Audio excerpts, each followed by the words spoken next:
Building गलत तोड़ी, इसे 2 नंबर का पैसा बताया, गलत बताया, क्योंकि अवैध बता रहे गलत। इतने दिन से प्रशासन कहाँ गई थी अगर ये अवैध था? कहाँ से पैसा कमा कर बनाई थी बिल्डिंग? सर ये बेचारे मेहनत मजदूरी किसान लोग, इनके बाप ने किसानी करी। बताओ जी, मोहतरमा ने खेती किसानी मजदूरी करके एक कोठी बनाई थी छोटी सी, सिर्फ 25 करोड़ की, और सरकार ने उसे भी तोड़ दिया। ये तो सरासर नाइंसाफी है ना। अवैध काम नहीं करता था मछली गैंग? नहीं नहीं, कुछ नहीं, कोई अवैध काम नहीं, किसी गलत काम में वो लोग नहीं है, गलत होने नहीं देते थे कभी कोई गलत इंसान इस गांव में पनल।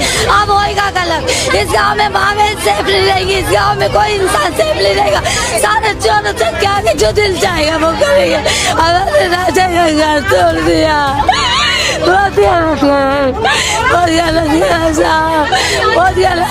सच्चे साथी थे, बुरा इन्हें कभी नहीं करा, इसलिए इन्हें बुरा किया गया। मोहतरमा नहीं, ये ज्यादा हो रहा है, ओवर एक्टिंग तुम्हारा।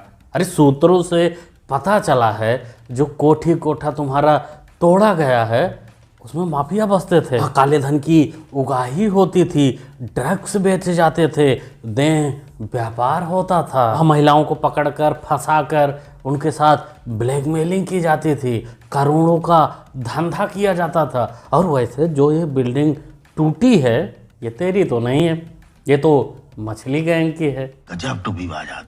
मोदी चाय बेचते बेचते आज गद्दी पे बैठ गए तो इंसानों को पाँव तले रोंद रिया, या मनीष यादव वो यादव बैठ गया तो वो इंसानों को रोंद रिया। हर किसी के घर पे बिल्डोजर चला देगा। आपका घर कौन सा है? कोई सा भी हो, मेरे घर से क्या लेना देना? कब इतना बड़ा बना हुआ है? कितना बड़ा बना, कहाँ बना ये घर?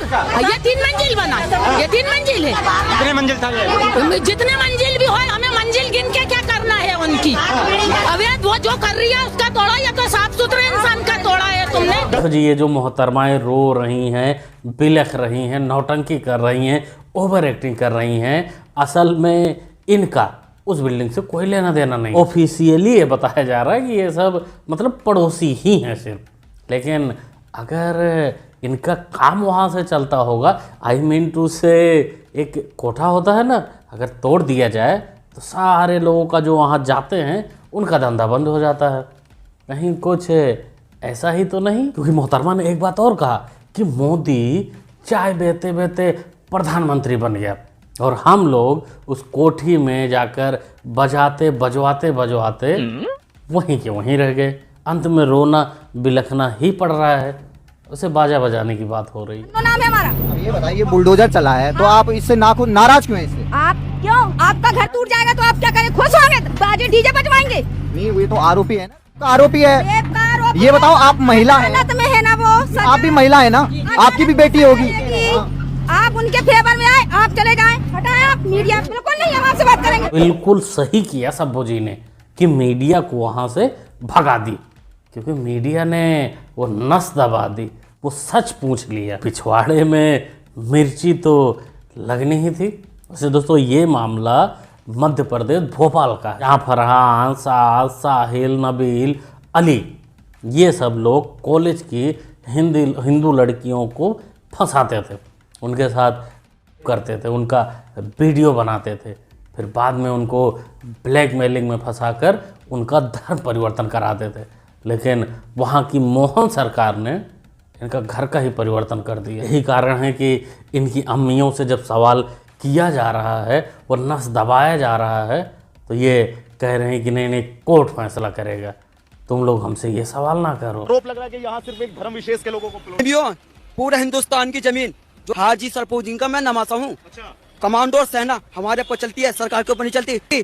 कहीं भी चले जाओ हिंदुस्तान में, कहीं भी बाहर चले जाओ, हमारी जमीन हाथ लगे। इंग्लैंड, लंदन, अमेरिका, इंग्लैंड, हमारी जमीन हाथ लगे, हम यहाँ के राजा हैं। ओ तो ये बात है राजा जी, तभी तो मैं सोचूं कि इनकी बहनें उर्फ बीवियाँ इतना ज़्यादा उछलती कैसे हैं कि मतलब कहीं भी ज़मीन पर कब्जा कर लें और उसके बाद जब सरकार तोड़ने जाए कहेंगे नहीं, ये तो हमारा है, हमारे अब्बू का है, हमारे भाई का है, हमने तो उनसे लिया है, क्योंकि भड़वा खुद ही राजा है। दिल्ली तो टूट गई, लेकिन ये टूट जाएगी, ये नहीं टूटेगी। दिल्ली में तो हो गया पर यहाँ पे नहीं होगा। अच्छा, दिल्ली में जो हुआ ना वो यहाँ पे नहीं होने देंगे। अच्छा, दिल्ली में जो हो गया है ये फरीदाबाद की नेहरू कॉलोनी में नहीं होगा। ये फरीदाबाद की नेहरू कॉलोनी में बिल्कुल नहीं होगा। बिल्कुल सही कह रहे हैं भाई, जब इसका भाई उर्फ मियाँ जी ही इस देश का राजा हो, और सबसे बड़ी बात कि जो कॉलोनी टूटनी है उस कॉलोनी का नाम नेहरू कॉलोनी हो, तो भला कैसे टूट सकता है? बुलडोजर जाने से पहले अधिकारी भेजना चाहिए, पुलिस भेजना चाहिए लठ लेकर। जब तक इनका पहले पिछवाड़ा नहीं तोड़ोगे, इनको वैध अवैध के बारे में कुछ पता नहीं होगा। इनको लगता है कि मेरा भाई इस देश का, अरे जापान इटली पता नहीं क्या क्या बोला, उसका भी ये राजा है, तो जमीन हमारी है। नहीं हटेंगे। हाई कोर्ट आ जाए, सुप्रीम कोर्ट आ जाए, हटेंगे नहीं। कोर्ट, ये तो कोर्ट का ही आदेश है कि हटेगा भाई। रेलवे वाली जमीन तो कोर्ट का ही आदेश है कि हटेगा। कोर्ट आ जाए उठ के यहाँ पे। कानून है, देश का कानून नहीं मानेंगे आप? कैसे कानून मानेंगे? ये भी अतिक्रमण है, अवैध है, आप सरकारी जमीन पर कब्जा करके बैठे हुए हैं। लिखा हुआ था क्या कि सरकारी है कि प्राइवेट है? लिखा है कहीं? बिल्कुल सही बात भाई, सरकार को लिखना चाहिए, लिख कर बताना चाहिए, बोर्ड लगाना चाहिए कि ये जमीन हमारी है। लेकिन सबसे बड़ा सवाल ये है कि सरकार लिखेगी कैसे? क्योंकि राजा तो इसका पति है, इसका भाई है, तो सरकार कैसे लिख सकती है? देखो जी, हम तो कहेंगे ये लातों के भूत हैं, बातों से नहीं मानेंगे। इनके हाथ में पहले कानून का किताब दो, पढ़ तो खुद नहीं पाएंगे क्योंकि अनपढ़ होते हैं ऐसे लोग, इसलिए इनको पहले पढ़कर कानून पूरा पढ़ाओ, सिखाओ, उसके बाद पिछवाड़े पर इतना लठ बजाओ कि ये दोबारा ऐसा बोलने की हिम्मत ना करे। अखिलेश यादव यदमुल्ला मुख्तार का, अतीक का, आजम खान का खेल है। एक औकात है कि आजम खान से कुछ बोल दे, एक औकात है कि जाके अतीक अहमद का विरोध कर दे। ये यही अतीक अहमद, मुख्तार अंसारी और एक सब पूरा खानदान कई गो यादव को प्रताड़ित किया, कई को मारा है। पूरा आजमगढ़ में समझिए पुलिस का बंदी बनाते हैं। एक बाप के राज में, मुलायम सिंह यादव के राज में पूरा पुलिस को बंधक बनाया था। एक औकात है कि आज के बोलते मुख्तार के बारे में, आज एक मुख्तार के बारे में बोलते, कल ही ना पता हो जाए कभी का। एक ज्यादा घमंड है, एक टोटी चोर को कुछ ज्ञान ना, इकली है ना कि जातिवाद का कीड़ा कर लेगा। नहीं है यादव जी, ऐसा आप बिल्कुल मत बोलिए अखिलेश भैया को। अरे माना अतीक मुख्तार के बारे में नहीं बोल पाते क्योंकि अब वो इस दुनिया में नहीं हम, लेकिन ऐसा नहीं है कि अखिलेश भैया अपने अपनों की, अपने अंकलों की तारीफ नहीं करते, इनके बारे में कुछ सोचते नहीं, भला बुरा सोचते हैं, कहते हैं और करने की कोशिश भी करते हैं। आप खुद ही सुन लो। समाजवादी पार्टी और हमारे लोग लगातार इस प्रयास में कि उन्हें न्याय मिले और उनके सभी मुकदमे खत्म हो। समाजवादी सरकार बनेगी तो एक एक मुकदमा उनका वापस ले लिया जाएगा। बिल्कुल सही राह पर हैं भैया जी। जब इनकी सरकार बनेगी, आजम खान पर जो भी मुकदमे हैं सब वापस ले लिया जाएगा। वैसे सरकार कब बन रही है आपकी?